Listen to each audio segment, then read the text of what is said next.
Record ya. Well, so teman-teman, perkenalkan nama saya Ai, ya. Saya buat program ini, tujuannya tuh untuk diskusi tentang IELTS setiap minggu sama teman-teman semua. Jadi ranahnya itu diskusi ya. Jadi saya akan membagikan apa saja yang saya ketahui tentang IELTS. So misalnya teman-teman ingin bertanya terkait dengan IELTS, silahkan saja. Jadi kita tidak ada yang pemateri siapa, terus pembicara siapa, nggak ada. Semuanya adalah teman diskusi. Insya Allah program ini juga akan berjalan terus-menerus setiap Sabtunya. Kalau semoga kita panjang umur semua sehingga program ini terus berjalan. Kayak gitu. Well, so langsung saja kita mulai. Kita akan mulai dari alasan. Beberapa alasan kenapa teman-teman harus belajar IELTS. Oke, yang pertama, teman-teman ya. Jadi alasan pertama kita belajar IELTS adalah standar emas imigrasi. Ternyata kalau kita searching ataupun baca di website IELTS itu sendiri, IELTS itu adalah standar imigrasi, teman-teman. Maksudnya kayak gimana? Jadi ketika teman-teman sudah memiliki sertifikat IELTS, ya, maka teman-teman akan diterima di mana saja. Kayak gitu. Selain maksudnya kalau ingin melanjutkan pendidikan atau ingin mencari pekerjaan ya, maka salah satu syaratnya adalah IELTS. Kayak gitu. Itu alasan yang pertama kenapa teman-teman seharusnya belajar IELTS. Kemudian yang kedua adalah interaksi alami. Oke. Jadi ada beberapa cara untuk mendapatkan sertifikat bahasa. Di antaranya, mungkin teman-teman kenal dengan TOEFL. Ya, TOEFL itu ada TOEFL ITP, ada IBT. Teman-teman juga pernah mungkin dengar Duolingo, ya. Kemudian teman-teman juga mungkin pernah dengar PTE, ya. Tapi di antara semua itu hanya IELTS yang kita tuh berinteraksi dengan manusia. Yang lain seperti PTE itu tuh kita berinteraksi dengan AI. Terus Duolingo juga kita berinteraksi dengan AI. Jadi IELTS itu kita berinteraksi dengan manusia, so that's why interaksinya lebih lebih alami. Penilaiannya juga lebih manusiawi, gitu ya. Soalnya kalau teman-teman misalnya ambil Duolingo, maka ya teman-teman harus berbicara seperfect mungkin, terus menulis seperfect mungkin. Jadi mungkin penilaiannya akan lebih sulit daripada IELTS itu sendiri. Kemudian yang alasan ketiga kenapa teman-teman harus belajar IELTS adalah pengakuan global terluas. Maksudnya kayak gimana teman-teman? Jadi kalau teman-teman searching atau googling, itu tuh kurang lebih 14.000 kampus mereka tuh menerima IELTS. Itu ya. Jadi IELTS akan diterima di kampus mana saja di dunia ini. Tidak seperti beberapa sertifikat bahasa yang lain, misalnya seperti Duolingo. Duolingo itu hanya diterima di beberapa negara saja. Meanwhile IELTS, ketika teman-teman sudah memiliki IELTS, maka ya teman-teman setidaknya sudah mampu untuk kemana saja, asalkan nilainya terpenuhi. Gitu ya. Nah, kemudian yang keempat, alasannya teman-teman harus belajar IELTS adalah variasi aksen yang realistis. Kayak gitu. Jadi aksen apapun yang teman-teman gunakan, baik itu aksen Sulawesi, terus aksen Sumatera, aksen Jawa, aksen Papua, itu tuh it's okay as long as teman-teman pronunciation-nya baik. Kayak gitu. Jadi teman-teman nggak usah minder, misalnya Kak, saya tuh bisa sebenarnya speaking, tapi aksen aksen saya bukan aksen British, aksen saya misalnya bukan aksen Amerika. Apakah itu bisa untuk ambil IELTS? Ya bisa kok, nggak ada masalah selama pronunciation dari vocabnya teman-teman tepat, gitu ya. Nah, kemudian yang kelima alasannya teman-teman kenapa harus belajar IELTS adalah fleksibilitas format. Kayak gimana? Jadi penilaiannya itu tuh berkembang sesuai dengan zaman. Awal-awal IELTS materinya ya materi yang sesuai dengan keadaan orang-orang pada saat itu. Tapi sekarang ya materinya lebih update lagi teman-teman. Pembahasannya mungkin sudah ada pembahasan tentang AI, sudah ada juga pembahasan tentang space, kayak gitu ya. Pembahasan di neuroscience-nya lebih mendalam lagi. Jadi teman-teman akan mendapati bahasa-bahasa yang update ketika belajar tentang IELTS itu sendiri. Kemudian yang terakhir, alasan terakhir adalah struktur soal yang lebih variatif dibandingkan yang lain. Gitu ya. Jadi ada sama ini relate ya berhubungan dengan alasan sebelumnya. Jadi soal-soal yang ada di dalam IELTS itu akan berkembang sesuai dengan keadaan masyarakat pada saatnya. Seperti itu teman-teman. Ini mungkin 6 saja alasan saya, alasan yang saya bisa ajukan ke teman-teman, kenapa sih teman-teman harus belajar IELTS itu sendiri, ya, seperti itu. Dibandingkan dengan tes bahasa yang lainnya. Nah, kemudian ternyata teman-teman IELTS itu terbagi menjadi dua, tergantung daripada tujuannya teman-teman. Itu ya. Kalau misalnya teman-teman ingin melanjutkan studi, maka teman-teman harus mengambil IELTS akademik. Itu. Kalau misalnya teman-teman hanya ingin untuk tinggal, gitu ya, mendapatkan permanen residen di PR di negara yang lain, maka di negara yang mother tongue-nya itu bahasa Inggris, maka teman-teman setidaknya bisa mengambil General IELTS. Apakah berbeda? Apa bedanya? Ya, sangat berbeda teman-teman ya. Tujuannya juga sangat berbeda, cara penilaiannya juga sangat berbeda. Sehingga sedari awal teman-teman harus menentukan alasannya dulu sebelum mengambil atau sebelum belajar IELTS itu sendiri.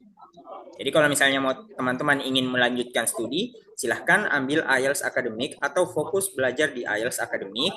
Kalau misalnya ingin bekerja di luar negeri, maka silahkan teman-teman ambil IELTS general.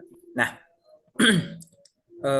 ketika teman-teman belajar IELTS akademik, maka teman-teman bisa menggunakan sertifikat IELTS akademik untuk keperluan-keperluan general. Tapi ketika teman-teman hanya belajar IELTS general, maka sertifikatnya hanya bisa digunakan untuk ya keperluan-keperluan general saja. Jadi nggak bisa ya untuk akademik kalau teman-teman misalnya mengambil IELTS general. Tapi kalau IELTS akademik maka bisa untuk digunakan di keperluan-keperluan general itu sendiri. Oke, next. Nah, kemudian sistem penilaian daripada IELTS itu sendiri. Nah, kalau kita baca di sini, sistem penilaian IELTS sampai saat ini itu tetap sama. Jadi skornya dihitung dari skala 1 sampai 9. Gitu ya. Jadi 9 untuk teman-teman yang sudah untuk orang-orang yang mendapatkan nilai sempurna. Ya gimana? Berarti dia sudah seperti native. Tapi native di sini yang dimaksud native yang akademik kayak gitu teman-teman. Karena tidak semua native juga. Maksudnya native di sini kita bilangnya bule ya yang mother tongue-nya adalah bahasa Inggris, tidak semua native itu ketika real test IELTS maka nilainya 9. Sama juga seperti kita, tidak semua kita ketika real tes bahasa Indonesia nilai kita sempurna. Jadi sama seperti itu. Sini ada, nanti akan saya bagikan terkait penilaian-penilaian bagaimana cara mendapatkan nilai 6 misalnya, bagaimana cara mendapatkan nilai 7, 8, dan 9 di dalam IELTS itu sendiri. Di sini ada penjelasan singkat mengenai kalau band kita 7, ya, penguasaan operasional yang baik meskipun ada beberapa kesalahan dalam situasi tertentu. Itu. Rata-rata orang Indonesia ketika real test rata-rata ya. Iya, rata-rata orang Indonesia real test itu ya bandnya di 7 di 6 sampai 7. Kalau dia belajar dengan belajar dengan tekun. Waktu belajarnya lumayan banyak kayak gitu ya. Soalnya teman-teman of course ini adalah tes bahasa di mana bahasa itu sendiri adalah sebuah budaya. Jadi teman-teman nggak bisa menghabiskan misalnya nge-planning ingin belajar IELTS 2 bulan saja langsung dapat skor 7, dua bulan saja dapat skor 8 ya. Mungkin bisa asalkan teman-teman itu gifted di sini berarti jenius atau teman-teman bersekolah di sekolah internasional dari SD sampai SMA. Nah, nanti mungkin belajar sebulan atau 2 bulan IELTS langsung real test dapat 7, 8, 9 ya. Alasannya itu 2 maka ya it's okay. Tapi kalau teman-teman misalnya tidak gifted, terus teman-teman sekolahnya itu bukan sekolah internasional, mungkin sekolah negeri atau bahkan sekolah impres, ya, maka teman-teman butuh waktu yang lebih jika ingin belajar IELTS. Kemarin saya menghabiskan waktu 5 bulan untuk belajar IELTS. Jadi 5 bulan tanpa putus sehari pun belajar IELTS. Kayak gitu. Dan syukurnya saya mendapatkan skor yang cukup memuaskan sehingga saya bisa menggunakan sertifikat saya kemana saja. Oh ya, standar internasional sekarang kalau misalnya teman-teman ingin melanjutkan pendidikan di luar negeri itu tuh minimalnya 6,5 teman-teman ya. Ini minimalnya 6,5. Terus ya bare minimum kemana-mana maka teman-teman harus setidaknya memenuhi mendapatkan band 7. Ini sebagai apa ya lagi namanya ya? Overall score. Tapi ada beberapa kampus juga yang mensyaratkan each band, maksudnya setiap skillnya itu ada band tertentu, nilai tertentu. Contohnya kayak di Oxford atau di Cambridge, ya, itu mensyaratkan writing atau speakingnya minimal 7, kayak gitu. Jadi tergantung kampus mana saja, tapi ketika teman-teman sudah mendapatkan overall 6,5, sebagian kampus di dunia ini bisa teman-teman daftari. Seperti itu, teman. 6,5 itu sulit? Nggak sulit, nggak sesulit itu ya. Kalau teman-teman sudah punya basic, kemudian cara penyampaiannya, cara speakingnya sudah terstruktur, maka ya yakin dan pasti teman-teman sudah bisa mendapatkan 6,5. Kemudian, apa saja sih yang akan diujiankan? Ya, atau apa saja yang akan dites di dalam IELTS itu sendiri. Mungkin sebagian besar teman-teman sewaktu kuliah itu tuh tidak asing lagi dengan TOEFL ya. Kayaknya ada beberapa teman-teman sewaktu kuliah itu sebelum lulus kuliah teman-teman disyaratkan untuk ada skor TOEFL-nya. Kayak itu. Sayangnya untuk TOEFL itu sendiri hanya terbatas di penilaian skill-skill pasif saja. Meanwhile untuk IELTS ini teman-teman benar-benar dipersiapkan untuk menjadi mahasiswa internasional. Ya, kasarnya sebenarnya IELTS ini adalah standar untuk bergaul di luar negeri kayak gitu. Jadi kalau teman-teman nggak memiliki skor IELTS ya, of course teman-teman nggak bisa bergaul, tiket bergaul ya. Nah, kemudian yang akan diteskan di dalam IELTS itu sendiri ada 4 ya. Yang pertama adalah listening. Sini ada penjelasannya. Dia bilang peserta tes akan mendengarkan 4 rekaman yang berdurasi 30 menit monolog dan percakapan dan menjawab 40 pertanyaan berdasarkan rekaman tersebut.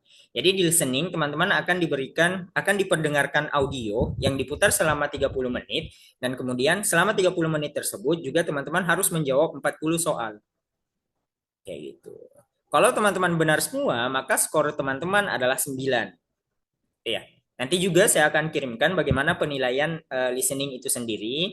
Kalau teman-teman mau mencoba untuk latihan-latihan, nanti juga akan saya kirimkan link-link biasa yang dimana teman-teman yang lain itu tuh belajar terkait apa tes skor untuk listening, reading, speaking dan writing itu sendiri. Itu yang pertama yang akan diteskan di IELTS itu sendiri. Kemudian skill yang kedua yang akan diujikan adalah skill reading. Ya. Ah, reading ini terbagi lagi menjadi dua teman-teman. Kalau listening tadi tidak ada pembagian antara IELTS Academic atau IELTS General, semuanya sama. Meanwhile di reading itu sendiri ada pembagian untuk IELTS Academic dan IELTS General. Kalau IELTS Academic, peserta tes akan mendapatkan 3 teks panjang dan pembahasannya ya of course pembahasan-pembahasan yang lebih akademik. Nah, meanwhile kalau teman-teman ambilnya IELTS General, maka teksnya itu lebih pendek, ya, dan pembahasannya lebih umum, gak seakademik IELTS akademik, dan waktunya sama. Tetap ya, teman-teman harus diharuskan menjawab 40 pertanyaan selama 60 menit. Kayak gitu. Ya. Jadi untuk listening sama reading, teman-teman harus menjawab 40 pertanyaan. Benar semua, maka skornya 9. Seperti itu, teman-teman. Nah, terus skill yang ketiga yang akan diujiankan adalah skill speaking, teman-teman. Sorry.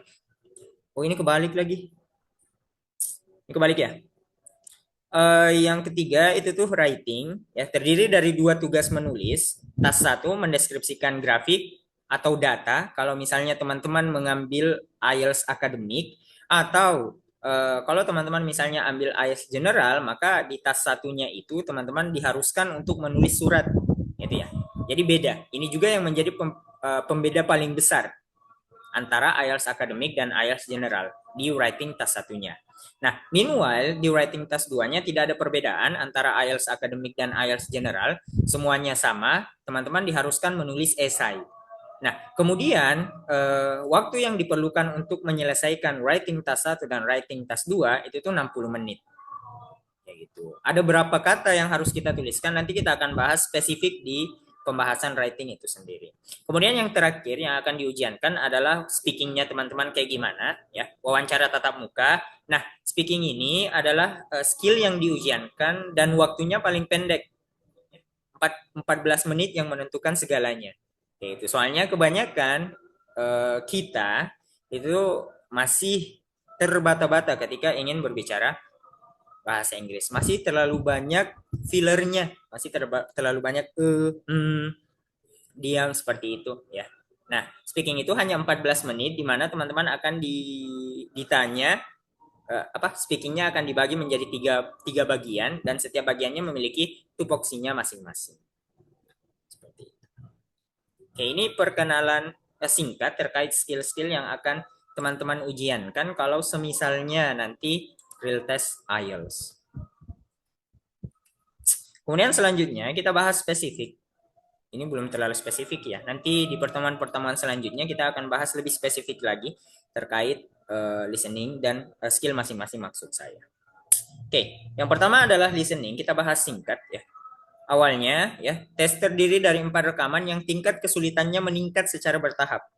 Kayak gitu. Jadi misalnya ada bagian nih, ada 4 bagian. Bagian pertama itu tuh teman-teman akan mendengarkan percakapan sosial. Gitu ya. Contohnya percakapan sosial misalnya teman-teman ingin booking booking villa. Nah, itu teman-teman akan mendengarkan percakapan seperti itu di bagian pertama di IELTS listening. Apalagi teman-teman mungkin akan mendengarkan komplain gitu ya antara customer sama si pemilik toko. Nah, eh, sebagian besar audio di bagian satu atau part satu ini itu tuh seolah-olah kita mendengarkan orang menelpon. Kemudian ini adalah bagian paling mudah. Ya. Setiap bagiannya di IELTS listening itu terdiri dari 10 nomor. Jadi bagian 1 10 nomor, part 2 10 nomor, 3 10 dan 4 juga 10 nomor. Jadi totalnya ada 40 nomor. Kemudian bagian 2, part 2, teman-teman akan mendengarkan monolog yang dimana satu orang itu berbicara tentang topik umum. Topik umum yang dimaksud di sini adalah misalnya teman-teman itu mendengarkan tour guide ya. Teman-teman misalnya pergi ke sebuah museum. Nah, tour guide itu menjelaskan tata letak daripada tata denah daripada museum itu. Jadi itu yang akan teman-teman dengarkan di bagian part 2 daripada IELTS listening itu sendiri. Oke. Kemudian di part 3 itu adalah sudah masuk ke bagian akademik. Di part 3 ini teman-teman akan mendengarkan percakapan antara dua atau bahkan 4 orang ya, yang mendiskusikan tentang konteks akademik. Sebagian besar ketika saya masih belajar terkait IELTS listening itu dan juga mengajar terkait IELTS listening itu, soal-soalnya itu ya sebagaimana kita melakukan konsultasi skripsi ke pembimbing kita, teman-teman. Jadi kita meminta saran ke pembimbing, ya konteksnya seperti itu, tapi bahasanya saja yang berbeda. Bahasanya lebih ke bahasa Inggris. Oke, di part 3 ini soalnya sudah mulai lebih sulit, gitu ya. Maksudnya ya lumayan sulit lah. Nah, kemudian yang di keempat, part 4 itu teman-teman akan mendengarkan kembali lagi monolog, ya. Nah, kalau bagian satu kan tadi percakapan dua orang, bagian dua monolog, bagian tiga diskusi, 2 sampai 4 orang. Meanwhile bagian 4 kembali lagi monolog. Ya, teman-teman akan mendengarkan kuliah umum. Kayak gitu. Yang dimana long run-nya di sini bisa kita katakan dia long run. Jadi selama 5 sampai 7 menit kita akan mendengarkan eh, para ahli itu menjelaskan sesuatu. Misalnya audionya tentang laut, maka teman-teman akan mendengarkan ahli kelautan berbicara tentang laut. Nah, karena yang berbicara adalah seorang ahli, of course pembahasannya, of course vocabnya itu adalah vocab-vocab ya seumpamanya profesor yang berbicara. Ya itu. Jadi vocab-vocabnya lumayan sulit untuk kita pahami. Oke. Okay.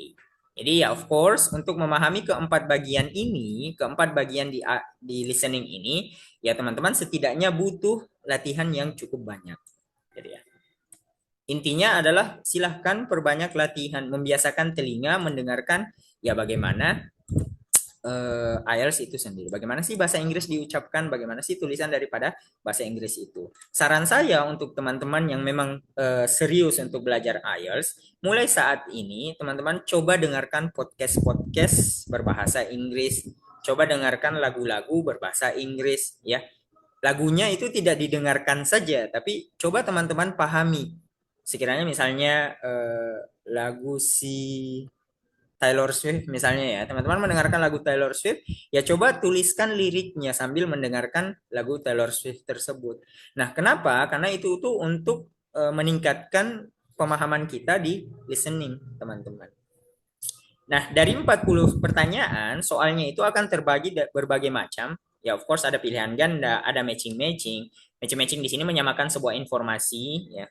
Terus ada labeling, ya, map atau diagram, kemudian ada completion dan ada sentence completion. Ini adalah jenis-jenis daripada pertanyaan yang akan teman-teman dapatkan ketika real test IELTS. Apakah ini sulit? Untuk pertama kali teman-teman akan merasa sulit, tapi seiring berjalannya waktu semakin teman-teman latihan, maka tingkat kesulitannya akan semakin menurun. Itu untuk listening, teman-teman. Pembahasan lebih jauhnya nanti akan kita bahas.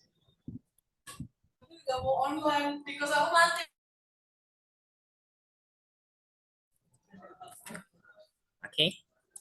Nah, kemudian kita lanjut ke pembahasan tentang reading. Ya.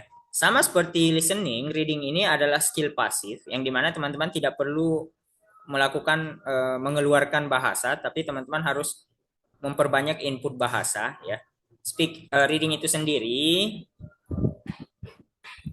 antara IELTS akademik dan IELTS general tidak ada perbedaan formatnya maksud saya. Jadi total pertanyaannya sama 40 pertanyaan yang dimana waktu pengerjaannya 60 menit ya. Jadi 60 menit ini oh iya saya lupa lagi 60 menit yang dimana teman-teman harus menjawab 40 soal. Jadi tambahan informasi IELTS itu juga tidak hanya terbagi menjadi jenisnya, tapi ketika real test nanti ada juga yang dinamakan ada pilihan ya teman-teman mau komputer based test atau paper based test gitu ya. Kalau komputer based test maka semua skillnya akan diujiankan melalui komputer yaitu untuk beberapa lembaga speakingnya itu ada yang kita ketemu langsung dengan native tapi ada yang melalui Zoom juga. Nah, meanwhile untuk paper itu teman-teman akan semua skillnya akan diujiankan menggunakan kertas. Jadi tergantung saja, tergantung pola latihannya teman-teman nantinya. Untuk paper sama komputer ini ya perbedaannya tidak terlalu besar ya. Setiap apa paper memiliki kelebihannya, komputer juga memiliki kelebihannya masing-masing. Tergantung teman-teman mau pilih yang mana nantinya kalau kalau mau real test. Kemudian dari 40 soal ini ya, dia akan terbagi menjadi 3 bacaan yang dimana sama juga dari listening tadi. Jadi tingkat teksnya itu semakin besar angkanya maka ya semakin besar angka dari soalnya maka teksnya akan semakin semakin sulit. Oke. Nah, dari ke-40 soal ini biasanya dia akan terbagi menjadi 14 variasi soal. Ya, jadi ada 14 variasi soal daripada reading itu sendiri dan ke-14 ini itu tuh terbagi menjadi 4 bagian besar. Yang pertama ada multiple choice terbagi menjadi 2 ya. Kemudian ada identifying information ini terbagi juga menjadi 2. Nah, meanwhile, matching sama completion ini cukup banyak. Matching itu kalau seingat saya, dia ada 5, completion juga seingat saya ada 5. Dan setiap soalnya, maksudnya setiap tipe soalnya memiliki cara jawab masing-masing.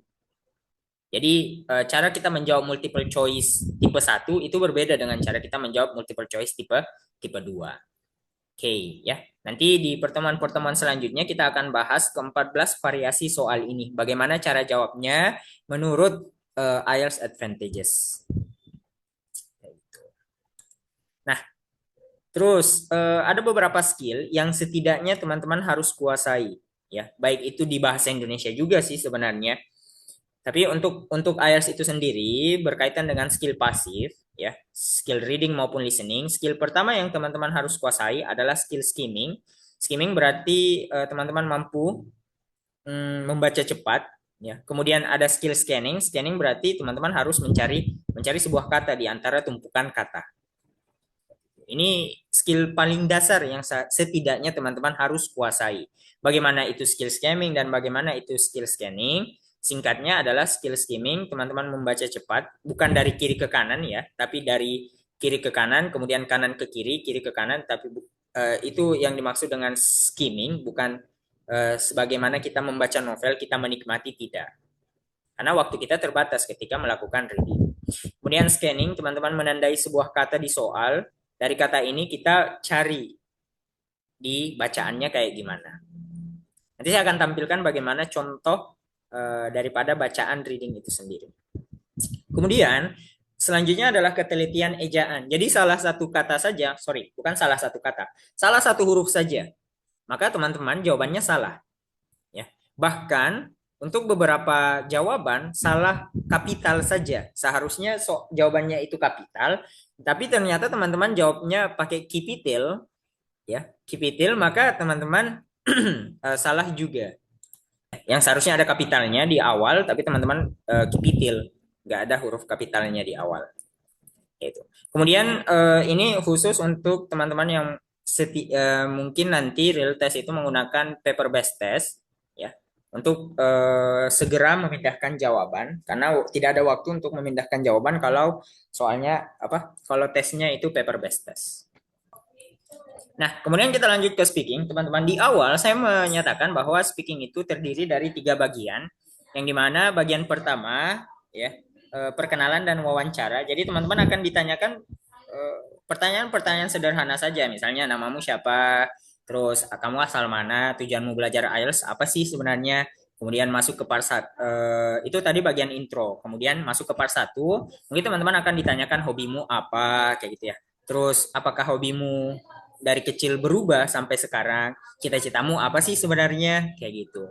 Jadi part 1 ini adalah bagian untuk warming up, ya, bagi examiner dan teman-teman sekalian. Untuk examiner memberikan waktu kepada test taker, para peserta tes itu, untuk lebih rileks lagi dalam menyatakan idenya menggunakan bahasa Inggris, sehingga pertanyaan-pertanyaan di bagian di part 1 ini lebih mudah untuk dijawab, kayak gitu. Apakah ada batas ketika menjawab? Uh, of course, teman-teman ya, karena bukan waktunya dibatasi sih. Ya kenapa bang? Ya, jadi waktunya itu ada menurut beberapa orang yang expert, ya, itu tuh ada batasan-batasan untuk memberikan jawaban di speaking. Misalnya di part 1 kita dibatasi sampai 3-4 kalimat saja, nggak usah terlalu panjang. Ataupun kalau kita ingin menghitung durasi, maka durasinya 25 detik saja maksimal. Minimalnya 20 detik untuk part 1. Nah, kemudian part 2, teman-teman, ya ini adalah long term, di mana teman-teman akan monolog. Kalau di part 1 tadi kita akan tanya jawab, sesi wawancara.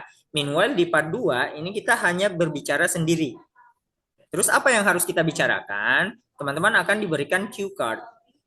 Cue card itu berisi beberapa pertanyaan. Nah, nanti pertanyaan tersebut teman-teman akan jawab. Seperti itu.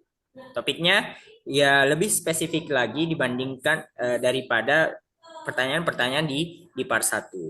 Kemudian masuk ke part 3. Untuk menjawab cue card tersebut, teman-teman akan diberikan waktu 1 menit persiapan, ya. Bagaimana cara melakukan persiapan nanti akan kita bahas di pertemuan-pertemuan selanjutnya. Kemudian setelah melakukan persiapan semenit, maka teman-teman diharuskan berbicara 2 menit.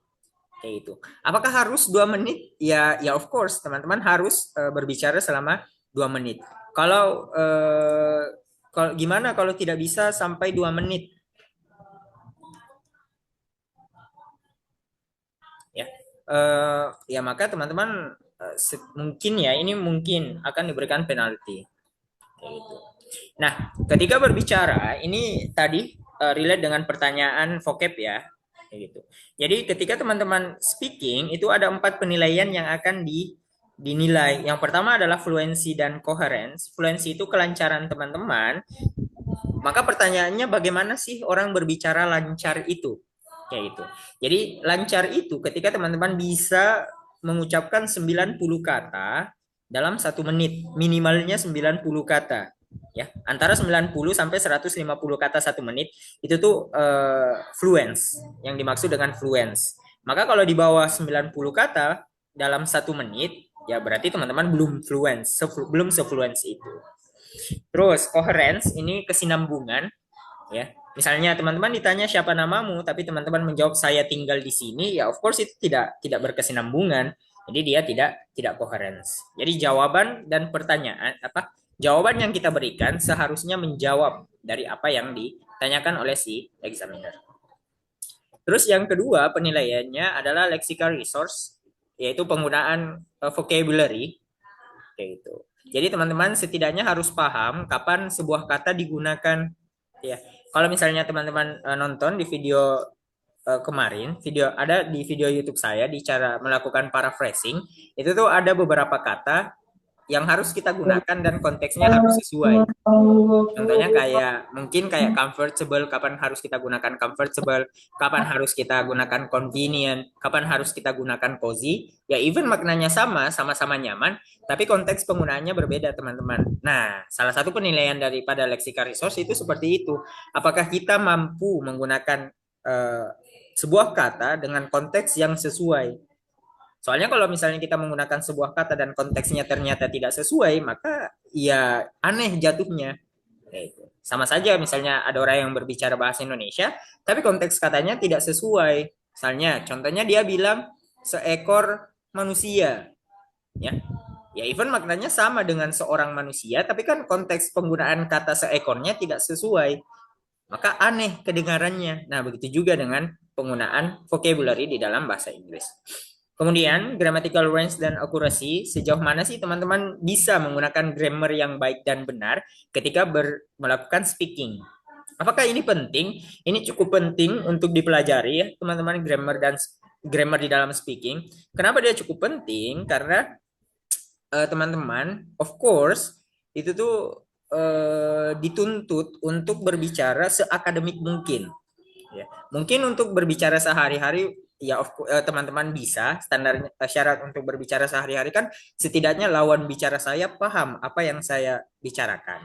Tapi untuk di dalam ranah IELTS ya of course teman-teman harus berbicara seakademik mungkin. Berbicara seakademik mungkin bukan berarti kita diharuskan menggunakan vocab-vocab akademik gitu ya. Tidak, tapi menggunakan vocab mungkin vocab biasa saja tapi konteks penggunaannya tepat dan grammar kita ketika berbicara itu tepat ya itu juga sudah dianggap sebagai akademik. Nah, terus penilaian keempat menariknya di speaking IELTS itu teman-teman tidak akan dinilai terkait aksen apa yang teman-teman gunakan. Jadi tidak usah fokus ke aksen maksudnya. Saya mau fokus ke aksen British deh, soalnya saya ngefans sama Adele. Ya, ya silahkan menggunakan aksen British, silahkan menggunakan aksen American, tapi ya satu hal yang teman-teman perlu pahami bukan aksennya yang dinilai, tapi pronunciation-nya yang dinilai. Misalnya teman-teman bilangnya knowledge, ya, maka ya itu pronunciation yang cukup salah, bukan cukup salah sih ya, pronunciation-nya memang salah. Knowledge bilangnya know, gitu ya. Belum tahu membedakan now sama no kayak gitu. Maka itu yang dimaksud dengan penilaian-penilaian pronunciation di dalam sebuah speaking. Nah, itu speaking teman-teman. Ada berbagai macam cara, ada berbagai macam tips and trick untuk speaking itu sendiri. Saran saya, ya teman-teman mulai sekarang silakan yeping.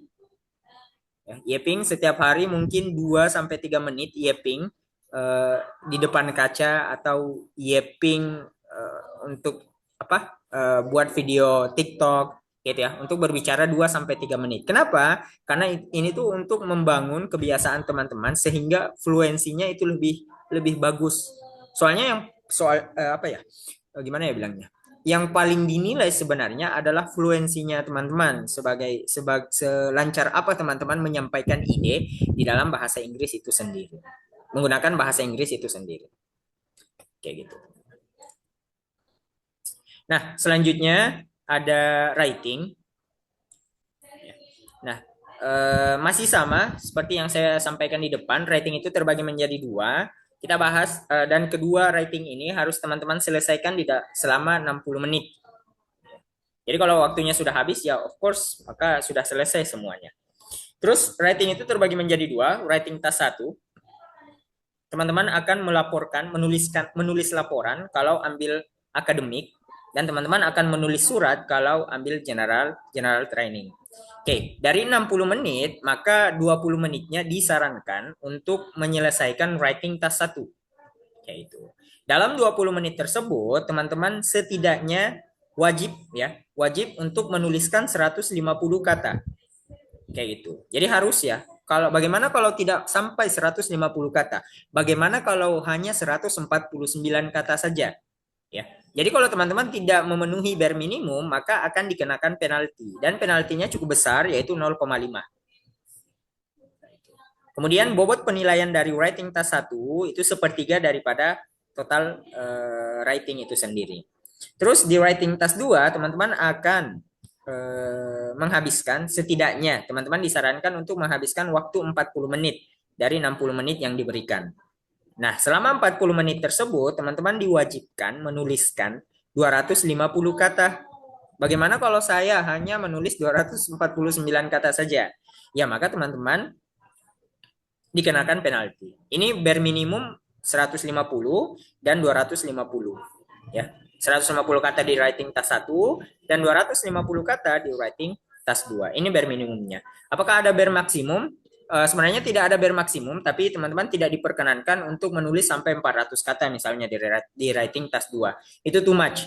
Ya, semakin banyak teman-teman menulis, semakin banyak kesalahan yang akan muncul. Maka saya sering memberikan saran ketika teman-teman bertanya tentang maksimal kata, ya silahkan tambahkan 70 kata saja. Berarti kalau 150, maksimalnya ada di 220 kata. Kalau dia 250, maka maksimalnya ada di 320 kata. Terus bobot penilaian di dalam writing task 2 terhadap writing keseluruhan itu dia 2/3. Kayak gitu, teman-teman. Jadi bobotnya lebih lebih besar. Sehingga kalau waktunya kurang, teman-teman coba fokus di writing task 2 saja dulu. Nanti writing task satunya ya mau tidak mau kita sempatkan saja untuk mengisi atau menjawab. Kayak gitu.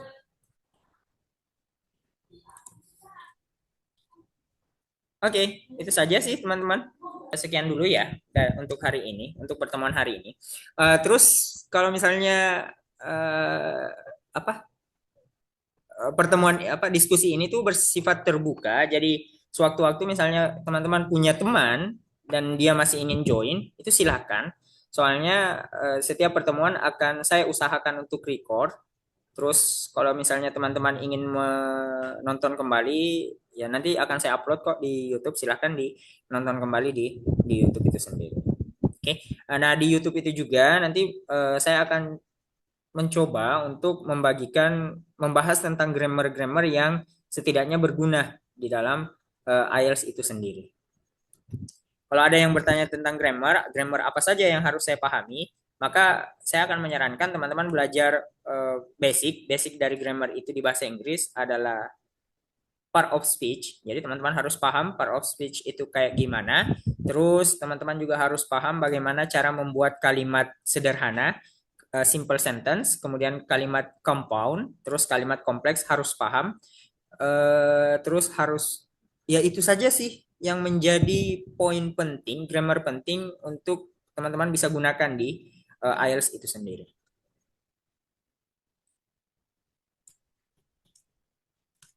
Oke, baik. Untuk minggu depan, insya Allah kita akan bertemu lagi. Terus mungkin kita akan fokus di, oke, mungkin kita akan bahas listening. Kalau bukan listening, kita akan bahas reading keseluruhan, bukan keseluruhan ya, soalnya kalau keseluruhan akan terlalu banyak. Mungkin kita akan fokus di yang sulit-sulit dulu, kemudian kita akan bahas yang mudah-mudah di bagian reading itu sendiri.